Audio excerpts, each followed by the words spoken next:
Hi, today I am making chocolate chip cookies. I'm going to verbally give you my ingredients. I'm making my own, not from the bag. I'm making my own chocolate chip cookies, so have a pen, write them down. Okay, let's start.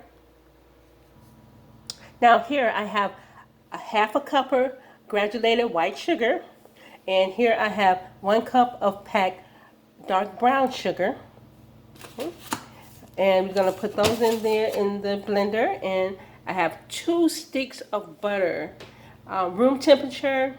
So let's put this into the blender, to the mixer.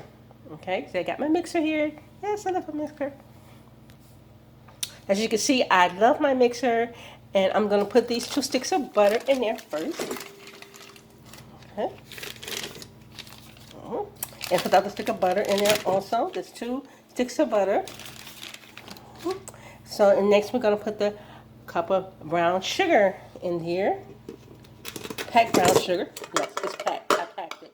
Yes. And then a half a cup of granulated sugar. 1/2 cup. Okay. Now we're going to blend this because we want to make this.